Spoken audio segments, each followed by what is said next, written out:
This is not good. I might have to break one of my cardinal rules of auto car building. And that is, don't drive this project out of that door until it's 100% complete. But I need this car. Yeah, we got guests coming. Rich and Ning from the Philippines are coming. And we're gonna hang out together. And so, yeah, we gotta go some places. It's the only car that we have that's gonna seat more than 2 people. So I don't have a choice, and everything's ready to go, except this blunder on the roof. Now, when I first painted the car, I ended up painting the roof twice. Like, that was a huge job. After I'd already polished the clear and everything, then some light spots showed up on the front, one of the front corners and one of the back corners. And what that was where I started another coat, a base coat, and you shake the gun up, right? The paint's sitting in the gun, you shake the gun up, and you start spraying, and the stuff that comes out is lighter colored than this, you know, it just is weird. Never seen paint do that before. So I learned that I have to spray it on a piece of cardboard or something for the first few squirts, and then it'll come out even. So I did that whole roof twice. Now, I had a little blemish right here in the clear, and so trying to fix that. And so I've resprayed some base coat from the same can, and it's like way, way darker. Now it's been sitting in the can for a few months. And so I can't fix it.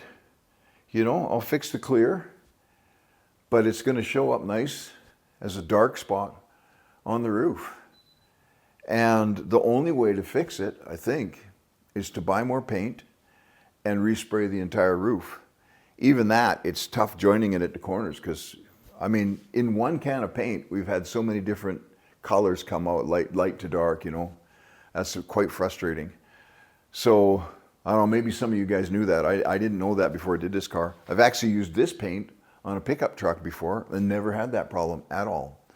And one of the other problems I had with the clear, I fixed a little, you know, mess on there with the clear, and I used a different clear. I grabbed the wrong can. And so where the new clear joined the old clear, there was like a halo around there. So anyway, I've dealt with that, taken that off, put the proper clear on after a little more base coat. Yeah, it's very disappointing. So, but I'm gonna have to drive it like this and then get back into the shop when I get some time, get some paint and respray the entire roof. We're talking about 2 or 3 days of really hard work. But I figured out how to make it so nobody notices. Now this is right on the side corner. I mean, it's just bold as can be. But there's a trick here to make sure that nobody notices, and that is I'm going to tape this coffee cup to the roof right up here. And that's not the worst thing that happened. I have one worse. This one you won't believe. I actually just want to let the video go dark right here. So I don't want to tell you about this one. Have you ever drilled a hole, like in your foot or something like that? I hooked up the Innovia 3100 because I'm having a check engine light. And it says, don't drive the car. The transmission is ready to cause a car crash. I don't know, whatever. Yeah. Put it in gear, it goes into high gear. It doesn't shift, it'll go in reverse. But that's it. Speedometer quit working altogether, speedometer's dead.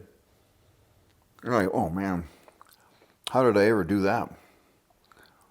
So, transmission control module. Where is it? Well, it's down there in the deep dark recesses of the engine bay, slapped up against the inner fender well here.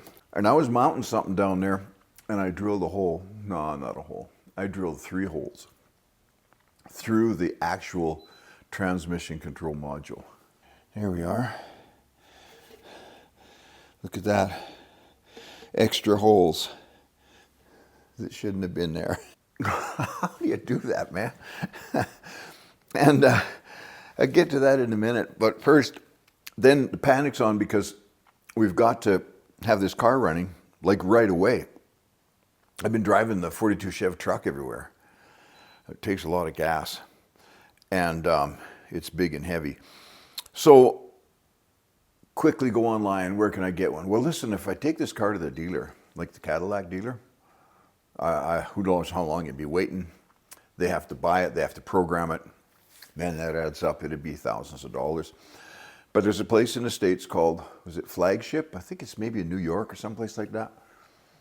You order the piece online by putting the VIN number of your car into the order form. And it was 150 US bucks plus 100 and something for shipping to Canada. So you stick all that in there. In like 2 days or whatever, they've got your transmission control module in the USPS system, sending it to Canada. Well, it's supposed to take 2 to 8 days to get from New York to Canada, to Calgary. It's been 15 days and still don't know where it is. The only tracking number takes it as far as Montreal. That's a long ways. And now apparently it transfers over to Canada Post, which is extremely slow. But anyway, it's got to come in the next day or two. Yeah, but here's the thing. Like I say, if you were drilling a hole into your foot or something, you'd know it right away. But you can drill a hole in the wrong place, like through a control module, a computer module, and you don't feel a thing. It's like, that's a good day, man. Until you find out what you did. Then it hurts like crazy. And then you can just kick yourself.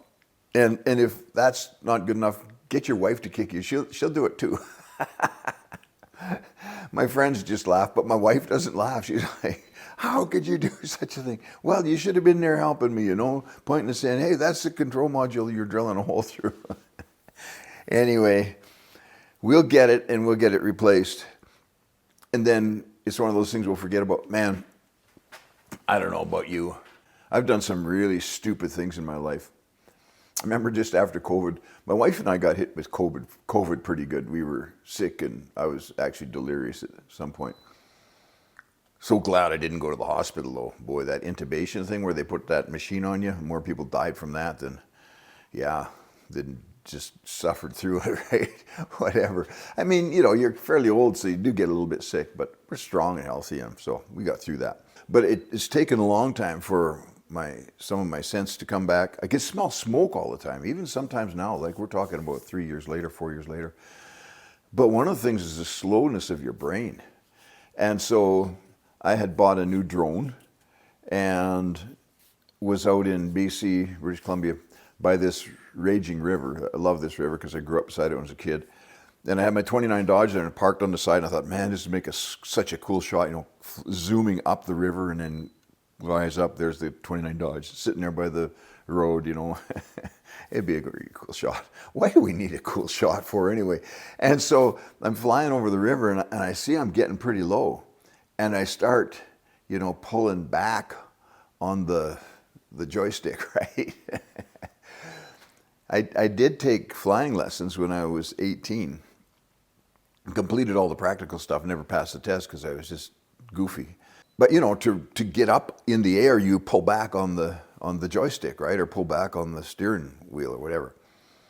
So I'm doing that on the drone, and it's going lower and lower and lower. And then finally it says landing, and it's right in the middle of the river. And I'm like, oh man, I'm pulling back on the thing. I almost broke the stick. Didn't realize, because of brain fog, that I should have been pushing forward. It would have just come up and, anyway, I lost a brand new drone. That was its second flight. So what do? I mean, you feel so stupid. And not only that, you just dumped, a couple $1,000s into the river. So here's what I do. I go online and order another one. And then try to forget my sorrow. Because it doesn't do you any good. Regret is not helpful at all in any situation. I mean, if you're building a weekend hot rod or something like that, you can do it a bit at a time. But when you're building a daily driver, and it's the only one you got, I mean, this is serious transportation, man. And so I don't have any choice but to drive it out of this shop and then drive it. So I don't want to be coming back in for every little thing fixing it. So that's the deal. Get everything done. Isn't that something, eh? But it is what it is, and I will repaint the roof, the whole thing. It's the only way I can make it match. And it's so tough to not be regretting this. Actually, a couple of days, we're going over to the next city, a few hours away, to a memorial for a nephew. He died quite a while ago, and this kid led a troubled life. He's my wife's older sister's son. Alcohol and just, there was something wrong with him. Apparently, it was discovered later that he had fallen down the stairs as a baby. He had scar tissue on his brain or whatever. So it's kind of like he wasn't all there, Nice enough boy when he was nice, but other than that, it's just terrible. And, it's just such a broken home. I mean, there was one husband and one live-in after another in that home. And so the kid really never had much of a chance anyway. But now there's so much bitterness and so much brokenness over this guy. And he died when he must have been, I guess, in his 40s. And he was in some kind of assisted living. We didn't even know where he was in the end. I mean, we used to see him a lot, and then all of a sudden, you don't see him anymore. His mom died, and then you don't see him anymore, and there's some questions around that, and it just goes on and on. So my job as the preacher in the family, I don't know how I got that job, is to officiate, right, to do this memorial. And I'm like, oh dear God, what am I going to say? You're going to have, it's just a small gathering of family, broken people. That's what it is, broken. Just one devastating thing after another. And I don't know how much regret is there or not there. I mean, my wife is an amazing, solid person. And, and it's not that the others don't try, but I've never, taken on the responsibility or the commitment for their own lives to actually do something useful and something, it's like you're just hoping that everything's going to work out as if you have no role to play in it. And you're just hoping that, everything's going to be okay and it's, you're not going to ever die or what, I don't know, So now, a couple of days I'm going to this thing, me and my wife, and my job is to address the family and bring some kind of, what am I going to bring? Am I going to bring some comfort? I can't see myself being the nice pastor guy that just says, oh yeah, he was a good guy, No, what I really want to address is that, my wife and I have shared so much stuff with this family, and they give you the nod, but nothing ever changes. And so the other option is to be very confrontational. I said, you guys are all in the same boat unless you smarten up. So I don't know, I'm really at a loss. I just don't want to waste an opportunity to speak into something that needs to be spoken into with a word that needs to be spoken. But the problem is I don't know what that word is. What is that message? Anyway, I'll get it. I'll keep praying and reading the Bible until I get some kind of a download and, get a green light, get a go-ahead from the Spirit of God and say, this is what the family needs. You're going to release this into them. But I want to encourage you, don't be a broken person. Man, there's so many things that we do and so many things that happen that can be regretful. And you can live in that regret, or you can stand up and buy another drone, bite the bullet, and stay out of debt.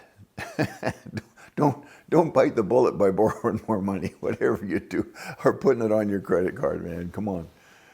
Yeah, there's something about when things go wrong, terribly wrong, like drilling a hole through your transmission control module, that you can live through that because honestly, that you didn't do it on purpose. You are doing your best. And, the voice on this shoulder wants to call you an idiot, but the voice on this shoulder says it could happen to anybody. And none of them are really that helpful. I just bought another control module, and I'm going to stick it in here. and this car is going to go in first, second, third overdrive beautifully, and the speedometer is going to work everything. Everything else that isn't working too, I believe, is going to come around. When you got one computer, right, or one brain wave, one module that isn't working right, it affects all the other ones too, and it really can mess things up. So get your ducks in order, get your responsibilities in line, and make choices and decisions that are going to move ahead, out of regret, out of whatever's broken. And let's do some good for somebody.